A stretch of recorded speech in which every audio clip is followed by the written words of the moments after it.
Oke, semuanya kita masuk lagi ke sesi Q&A tentang UTBK. Di sini udah banyak pertanyaan lagi masuk ke aku dan aku bakal jawab di video ini. Langsung aja masuk ke pertanyaannya. Pertanyaan pertama, apakah nanti skor UTBK langsung keluar? Jawabannya adalah tidak. Karena nanti kita bakal nunggu dulu pengumumannya. Biasanya 1 hari setelah pengumuman itu baru nanti dikirim sertifikat UTBK kalian. Nah, sertifikat UTBK ini terdiri dari skor-skor UTBK kalian yang per subtes-subtes tersebut. Kalau rata-ratanya kalian bisa jumlahin sendiri, dan itu skor UTBK ini bisa kalian pakai untuk masuk ke jalur mandiri yang disediakan oleh masing-masing PTN, biasanya kayak gitu. Pertanyaan berikutnya, kalau misalnya nggak lolos pilihan pertama, apakah bisa lolos di pilihan kedua? Enggak. Pengumuman UTBK itu cuma 2 diumumkan, kamu lolos atau enggak. Jadi kalau misalnya kamu lolos di pilihan pertama, yang bakal diumumkan di pilihan pertama. Nggak mungkin nanti kalau kamu nggak lolos di pilihan pertama, diumumkan pilihan kedua. Buat apa gitu? Kenapa nggak langsung aja diumumkan di mana yang lolosnya gitu kan? Nah, itu kalau kamu lolos. Kalau nggak lolos ya udah nggak lolos, semuanya nggak lolos di semua jurusan, di semua pilihan pun nggak bakal lolos gitu. Itu aja sih sebenarnya. Yang ketiga, Kak, kalau misalnya kita lolos UTBK tapi nggak diambil, nggak apa-apa kan, nggak ada sanksi. Nah, kalau misalnya kalian lolos UTBK itu sebenarnya nggak ada sanksinya, kecuali kalau kalian misalnya sudah daftar ulang di PTN kalian tuju. Sanksinya itu ialah kalian nggak bisa daftar mandiri lagi gitu. Itu aja sih sebenarnya. Tapi kalau kalian belum daftar ulang, kalian masih bisa ikut mandiri. Dan sekolah pun sebenarnya nggak dapat sanksi apa-apa kalau kalian nggak ambil UTBK kalau kalian lolos. Kalau mandiri masih bisa pakai KIP nggak, Kak? Kalau mandiri itu masih bisa pakai KIP di beberapa PTN, contohnya di UNY, ternyata mereka masih pakai KIP, masih bisa. Tapi kalau di beberapa kampus lainnya itu mereka nggak ada KIP teman-teman, pakai jalur mandiri, uang pangkalnya segini, UKT-nya segini gitu. Tapi ada beberapa kampus yang mereka nggak pakai KIP tapi mereka bisa ngajukan banding gitu. Kalau di kampus aku Unsri mereka nggak bisa pakai KIP, nggak bisa banding. Kalau di Unila teman aku tuh dia nggak pakai KIP tapi dia bisa banding gitu. Itu aja. Kalau kalian misalnya keberatan ekonomi terus kalian nggak punya KIP kuliah, kalian bisa cari PTN yang dia bisa ajukan banding gitu. Berikutnya, apakah passing rate jurusan dan ranking unit mempengaruhi peluang lolos SNMPTN? Ya, bisa mempengaruhi teman-teman. Kalau misalnya PTN tinggi, biasanya kan mereka butuh skor-skor yang tinggi gitu. Nggak bisa kalau kalian milih UI, kalian ngambil jurusan ilmu komunikasi UI, tapi skor kalian itu cuma 500, ya sangat sulit sekali.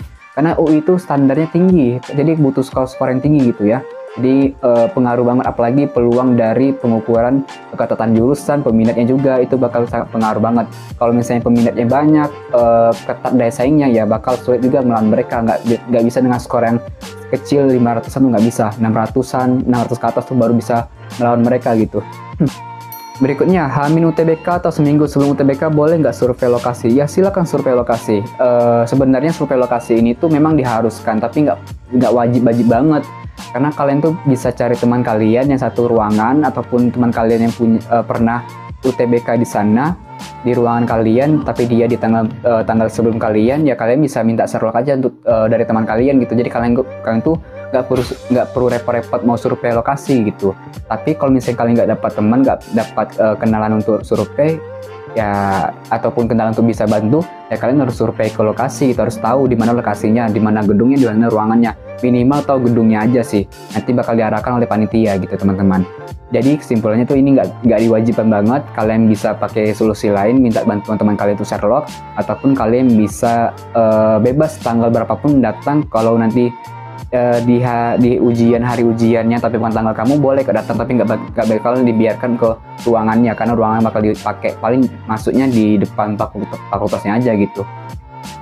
Oke, next, nanti pas tes butuh legalisir raport apa enggak?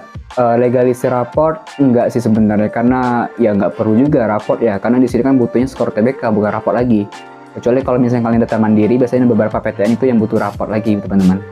Oke, berikutnya, next, apakah bisa daftar TBK sekalian daftar CPNS? Bisa, daftar CPNS juga. Jadi kalau misalnya kalian lolos CPNS, ya udah nanti keputusan kalian tuh mau CPNS atau UTBK. Kalau dua-duanya lolos nih, kalau dua-duanya lolos, UTBK kan nggak bakal kena sanksi. Kalau kalian mau daftar ulang CPNS, lah rugi lah kalau nggak diambil gitu ya. Banyak orang yang mau jadi PNS kan, jadi ambil aja yang mana lebih baik untuk kalian gitu. Jadi kesimpulannya tuh aman-aman aja kalau kalian UTBK sekaligus CPNS. Tanggalnya juga kan bakal beda gitu. Berikutnya, jika tahun ini berhalangan hadir, apakah tahun depan masih bisa ikut? Bisa, asalkan memenuhi persyaratan, misalnya dari umur dan juga tahun kelulusan. Kalau kalian tahun lulusannya 2022, kalian daftarin di tahun 2025, masih kurang bisa sih sebenarnya, karena biasanya itu 3 tahun ke belakang baru masih boleh ikut UTBK, atau usia kalian masih 21 lah. itu masih bisa ikut UTBK.